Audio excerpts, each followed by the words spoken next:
Live from your local election headquarters, this is 12 News Now.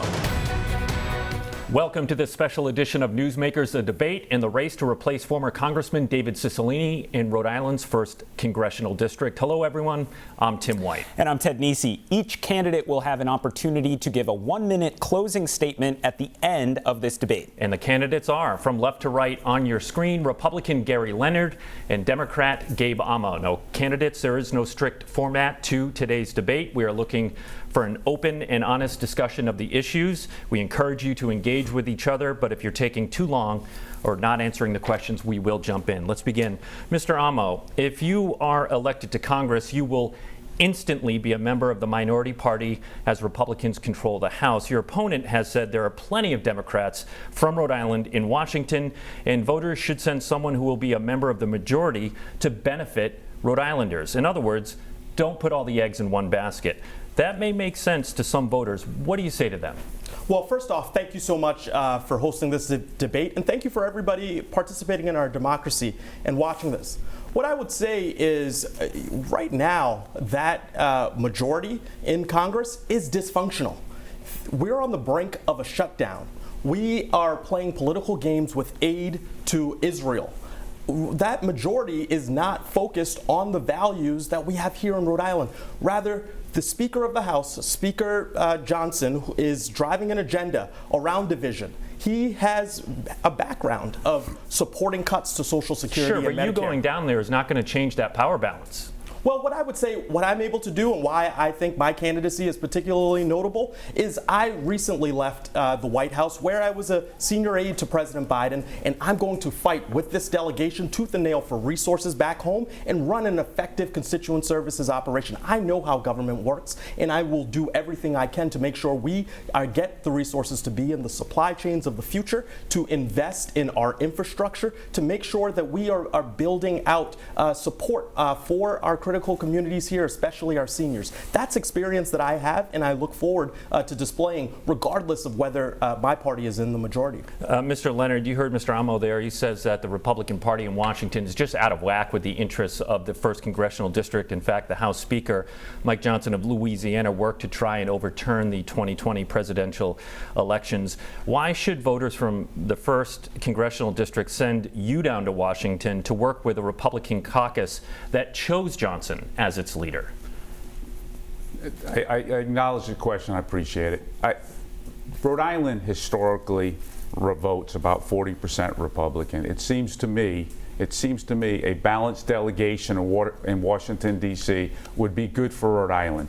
Now, with respect to the partisan discussion that was just made right there, let's not forget that the Democrat Party jumped on board and voted unanimously with 8 Republicans to oust Kevin McCarthy. They voted for chaos while the world's on fire and we're worried about our federal spending right now. That's wrong, and that's partisanship. And I'm going to Washington, D.C. to fight that. And if that means getting in the room with other Republicans and fighting against them for Rhode Island, that's what I plan to do. So you think the Democratic Party launched the chaos when they voted to oust Speaker McCarthy? Absolutely. Every single Democrat 4 days before voted to continue to fund our federal government, and 4 days later they voted to oust him with 8, quite frankly, extreme Republicans. I'm running to fight extremism right now on both sides of the political aisle. We need to get back to the middle. That's where Rhode Island lives. That's where I live, and that's what I plan to do. Mr. Amo, 30 seconds. He says your party started this. Well, it is not the role of Democrats to pick the leader of the Republican Party. The Republican Party made a decision to be driven by its extremes. They created the circumstance for Kevin McCarthy to be removed. That point is moot now. What is true is that Speaker Johnson is an election denier, is someone who is opposed to same-sex marriage, someone who wants a national abortion ban, and even voted against something like the bipartisan infrastructure law. If you're going to go down and be part of the chaos caucus, then you have to buy in to all the things that they're part of. I am running as a Democrat because I strongly believe in the values that the people of most of this district support, and I will fight for anybody, D or R next to their name, for progress and not for chaos. All right, Mr. Leonard, final word, 30 seconds. Well, my opponent keeps talking about he's going to fight for everyone, and 40% of this district Republicans. What I'm hearing right here is he's not going to fight for everybody. I am running because we got the hyper-partisanship in our government right now is crippling our country. We need to get back to where the people live in the United States and where they live in Rhode Island. That's what I plan to do. I'm an independent thinker. I've got a strong backbone. I can stand on my same 2 feet. I've been doing it for 30 years in the United States Marine Corps. I will fight extremism around the world. I'll fight it here at home. Gentlemen, the biggest issue in the world at the moment is the conflict in Israel. I want to ask you both about that. Mr. Leonard, I'll start with you. House Republican leaders on Thursday put forward a bill that would provide $14 billion in federal funding for Israel only if the same amount is cut from the IRS budget. That approach is a non-starter with most Democrats, who of course have to get on board to get Israel funding to the president's desk. Do you support or oppose making Israel funding contingent on that cut to the IRS? Tim, I'm sorry, Ted. It's a little insulting. Ted, I apologize. The two T's here are messing me up. I apologize. Ted, I unequivocally supporting Israel. We as a nation need to get behind Israel, and we need to fund. We need to give them the resources to do. And I acknowledge, I do believe the President of the United States has made some right steps and right there. We've got 2 aircraft carriers over there. We've got a Marine Expeditionary Unit with 3,000 Marines on board. We're doing the right steps. We need to fund Israel, and I'm going down to fight for supporting Israel. They're our ally, and what happened on the 7th of October was 9/11 on steroids. Do you think then Speaker Johnson made a mistake by tying the Israel funding to this IRS cut that meant it was tougher to get bipartisan votes? What I do know is I will fight to fund Israel. I will fund it, and we need to stand in their corner right now as a nation, and we're taking the right steps, and we're going to continue to fund that. That's what I'm going to fight for. Mr. Amo, your party isn't offering a clean Israel funding bill either at the moment. President Biden and other Democrats are seeking to tie the funding for Israel to new funding for Ukraine, among other priorities. That's opposed by a significant number of House Republicans. Do you support or oppose tying funding for Israel to funding for Ukraine? Well, I first want to say that I stand with Israel. I believe we need to support our ally. This is essential, as is essential the funding to the battle in Ukraine for democracy, an existential fight for democracy in the world. It is not tying them together. Rather, they are priorities that are important for our international agenda. And what should be clear is that Senate Republicans are okay with that tying together as well. They are with it. It's the House Republicans. Again, Speaker Johnson and the Chaos Caucus are focused on division. In fact, if you say you support Israel unconditionally, then you should not add conditions like tying it to defunding the IRS. So I think this is more political games. This is why we can't send someone to be another vote to keep that leadership in power. It's not what Rhode Islanders want, and it's not well served. It's not serving the interests of our allies. But you just said to be unconditionally supportive of Israel, you shouldn't have conditions. The condition of the White House and House and Senate Democrats and Senate Republicans, frankly, is tying it to Ukraine. Is that the right approach? Well, that's bipartisanship. We've got Senate Republicans there. Why can't the House get along? 30 seconds, Mr. Leonard. I'm not sure about the bipartisanship. What I do know as a country is we absolutely need to stand behind Israel, and we need to continue our efforts right now in Ukraine. All right. I absolutely believe, though, with respect to Ukraine, the President of the United States needs to show more leadership. He needs to define for the American public what our strategic goal or aim is, what our exit strategy is, and what we're doing to account for the money. My own experience in Afghanistan was the money we put in that country. Some went to good places, some went to bad places, to include mansions in the Persian Gulf. All right, gentlemen, we're trying to get through as much information so voters can hear where you stand on the issues in a compressed amount of time. So we're going to do a quick rapid fire section here. I'm looking for no more than 1-sentence answers. Earlier this week, the U.S. House voted on a resolution that would have expelled indicted U.S. Congressman George Santos. Local House members were divided on the vote. If you were in the House, would you have voted to expel Mr. Santos or not, Mr. Amo? I wouldn't have voted to expel him because I believe in due process. And the Ethics Committee, as well as the Department of Justice, is going to go through its process. And after those results, I look forward to making a vote. Mr. Amo, you would have kept him in Congress for now. Mr. Leonard, how would you have voted on that? I too agree with a due process. I took an oath to support and then defend the Constitution of the United States for 30 years. He has every right to a due process, and I'd agree actually with my opponent. Mr. Leonard, we'll stick with you. Do you support or oppose legislation that would legalize recreational marijuana for those 21 years of age or older at the federal level? I am concerned about that. I will absolutely work with people on both sides of the aisle to come up with something that makes sense. And my concern is I've served in uniform. I'm not sure that I want, quite frankly. You'd have to vote up or down, Mr. Leonard. Would you vote for it or against it? Again, I would focus on taking a look at both sides of this thing. And specifically what I mean, I'm not sure I want soldiers that I led or Marines that I led with marijuana. Or airline pilots. So okay, Mr. maybe there's some exceptions. Thank you, Mr. Leonard. Mr. Amo, how would you have voted? Provided we do our due diligence on the public health concerns that are real and on the real social equity concerns about how people have been prosecuted in the past and the impacts on industry and critical industries, I would support legalization, but we have to tick through those necessary analyses to make that judgment. All right, Mr. Amo, we'll stick with you. In a recent poll, 2/3 of Democratic-leaning voters say the party should not nominate Joe Biden for a second term. Do you support or oppose keeping Biden as a Democratic nominee for president? I support the president. I support the president because of the first 2 years plus of his agenda. It's historic in providing relief to the COVID-19 pandemic and the resulting economic challenges, and so much more. Thank you, Mr. Amo. Mr. Leonard, polls show Donald Trump is the overwhelming favorite to be the Republican nominee for president next year. Do you support or oppose nominating Donald Trump for the White House once again? I will support whoever the Republican nominee is. I know I'm asking not you going to vote before the for Joe general Biden. election. How would you do you support him being the nominee? I will support whomever the nominee is. What I know I'm not going to do is vote for Joe Biden. I don't think our country can handle 3 more or 4 more years of this economy and this immigration mess. So, but just to be clear, you won't say whether or not you support Mr. Trump as the nominee for the Republican Party. We've got a long way to go. I will support whoever the Republican All right, Mr. Party Leonard, chooses. we'll stick with you. Senator Sheldon Whitehouse has just proposed a bill that would effectively put 18-year term limits on Supreme Court justices. Would you support or oppose that bill if it came up for a vote in the House? I do not see anything wrong with the way we've been doing it. We haven't had a problem with our Supreme Court. So you would years. oppose it, Mr. Amo?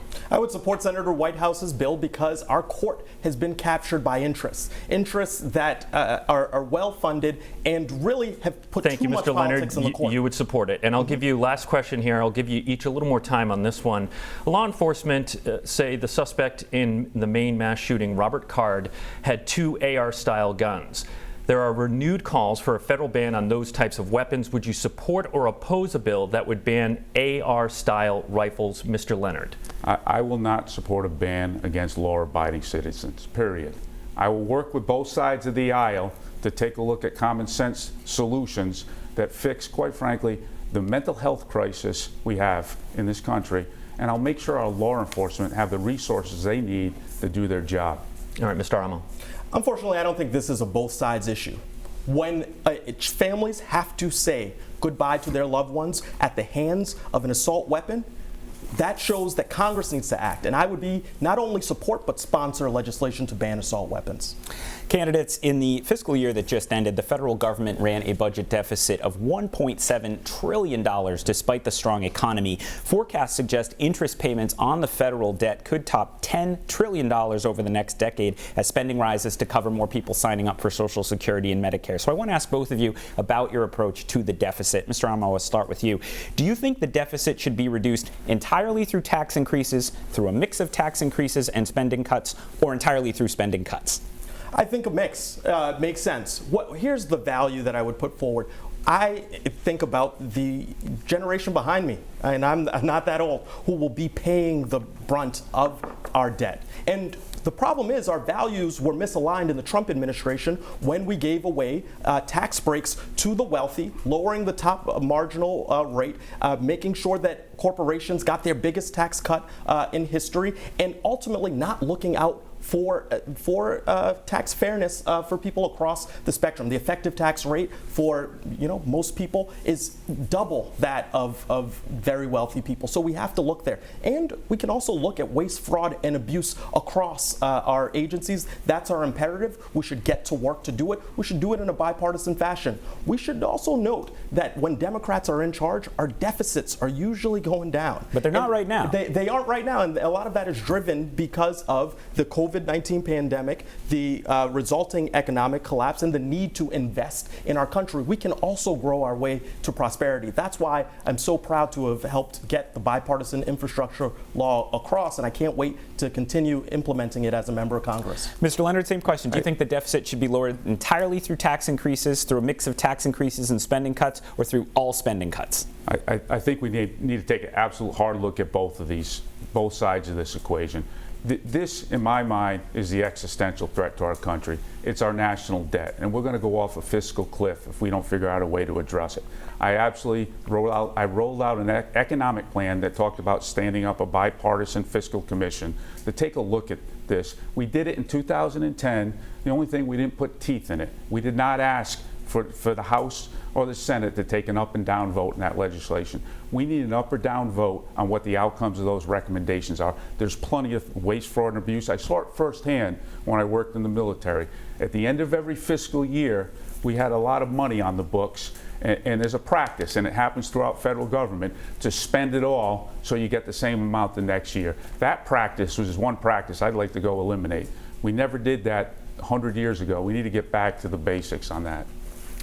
All right, Massachusetts right now is currently dealing with a migrant crisis. Governor Healy, a Democrat, is ringing the alarm bell for Congress to do more on this. Mr. Amo, there is no denying illegal crossings at the border have surged under the Biden administration. You work for the president. Were his policies a failure? No, I don't believe they were. Let's step back here. We know that in lots of parts of the world right now, we have political unrest. We have the impacts of climate change affecting things like agriculture. We have compounding matters that have led for people to want to flee for a better opportunity. That's an American value that we have seen throughout. I'm the son of two West African immigrants. My parents came here for a better life. But the challenge that we experience now is that they're crossing in an unlawful manner. And I have seen firsthand, having been the president's liaison to cities across the country, the frustration and the difficulties encountered by major cities, New York, DC, Denver, Chicago, others. What I would say is we have to have more comprehensive solutions, and a lot of those require Congress. I saw it firsthand. We wanted to do more, but unless Congress comes up with comprehensive solutions, including funding more Border Patrol agents, making sure we have a robust asylum system and immigration courts, doing much more on deterrence in Central America, working with Mexico. There's a multitude of things we have to do, but it can't just be on the executive branch. We have to have political will in Congress, and it has to be bipartisan. Republicans need to come to the table. So Mr. Leonard, Mr. Amo there says it really wouldn't matter who was in office. There's a lot happening outside the United States that's causing this surge to the border. How do you respond to that? There's problems occurring all around the world. The world's on fire right now.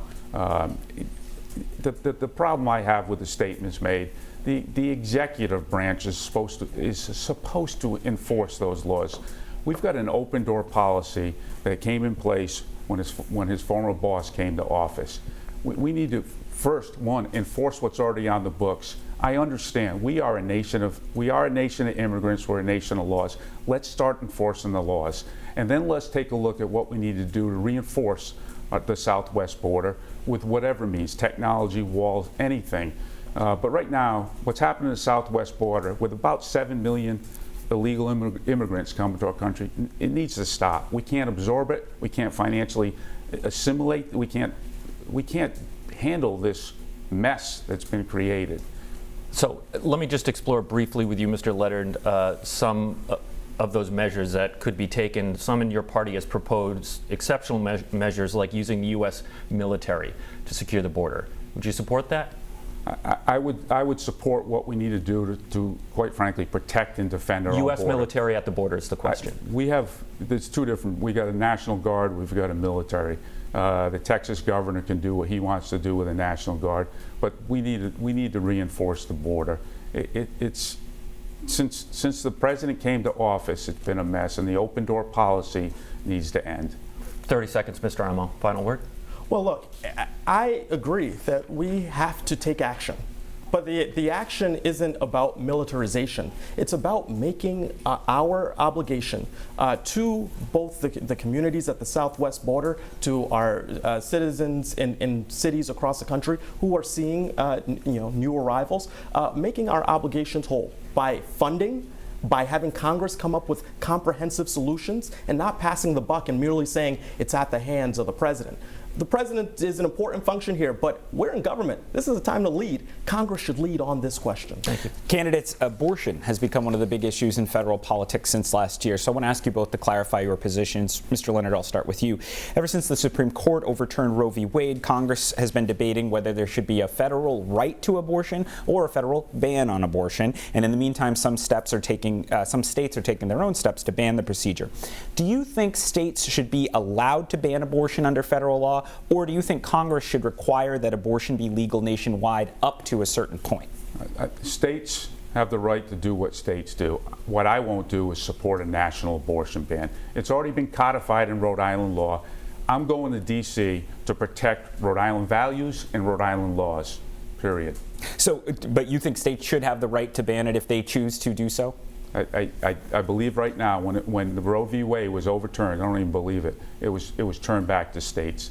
The states have that right, they have that authority. One of the reasons I'm running for office is not only to fight the extreme politicalization and the extremism in our government, is to keep the federal government out of every part of our life. And we have an overreaching federal government right now, and we know how to lead our lives better than that. We don't need politicians and bureaucrats in every component of our life. Mr. Amo, some Republicans have argued Democrats are the ones taking an extremist position today on abortion. So a simple question for you. Do you think there should be any legal limits on abortion in the United States? This is a medical decision, Ted.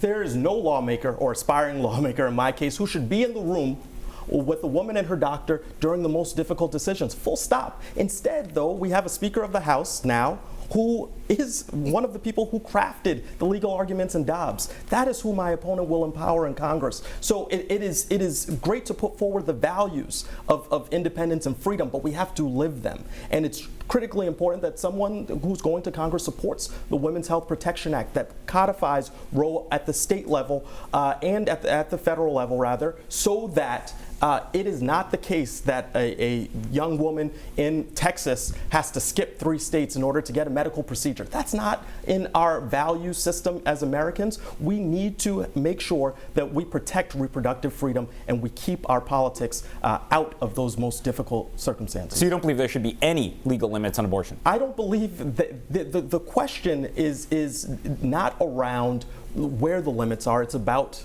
frankly, who gets to be in the room for those decisions. And I am saying, and I want to be very clear, that lawmakers should not be in the room for those medical decisions. That's where it gets into the ping pong of the politics of the when and the how and the who. That's not the value. The value is making sure reproductive freedom stands paramount in this discussion. So we have 1 minute before you guys have to get to closing statements. So real quick, I know I asked this at the primary debate, but this is happening on Sunday. There has been a bill that the Sunshine Protection Act that would make daylight savings time permanent, so no more turning back the clock in the fall. It died in the House. If the bill comes up again, would you vote for or against making daylight savings time permanent, Mr. Leonard?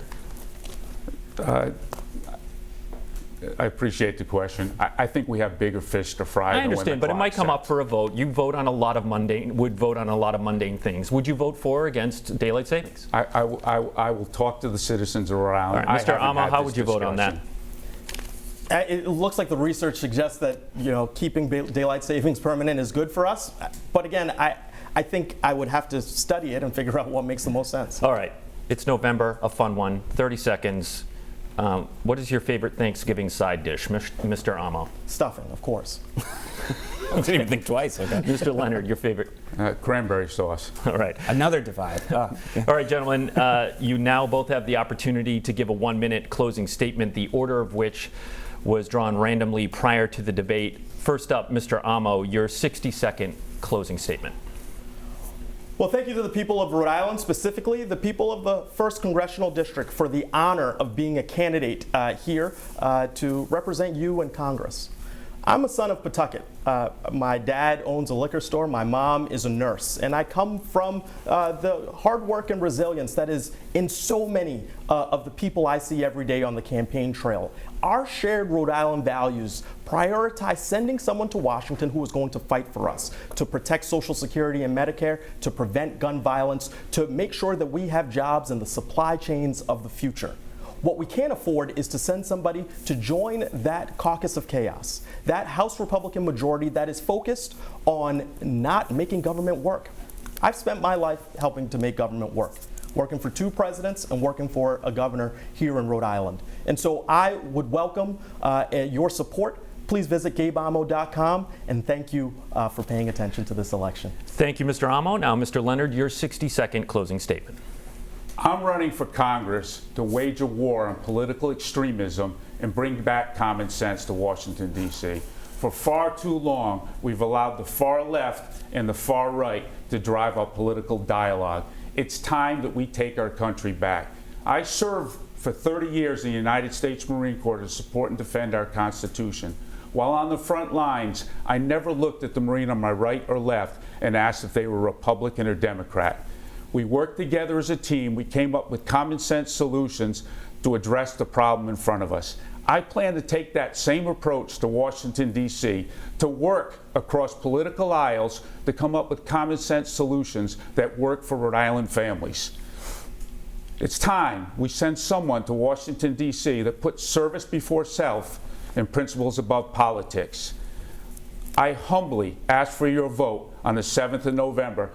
I've led all my life. I plan on leading from day one. Thank you. God bless. Thank you, Mr. Leonard, and thank you to both of the candidates, Gabe Amo and Gerry Leonard, for taking the time to take part in this debate for Rhode Island's 1st Congressional District. Election Day is, of course, November 7th, 12 News and WPRI.com. We'll have you covered that night with complete results and analysis. Anchors Shannon Heggie and Mike Montecalvo, and, of course, Ted Nesi will have you covered. It's just a few days away. If you missed any of this debate, you can watch it on WPRI.com or listen to it through the Newsmakers podcast.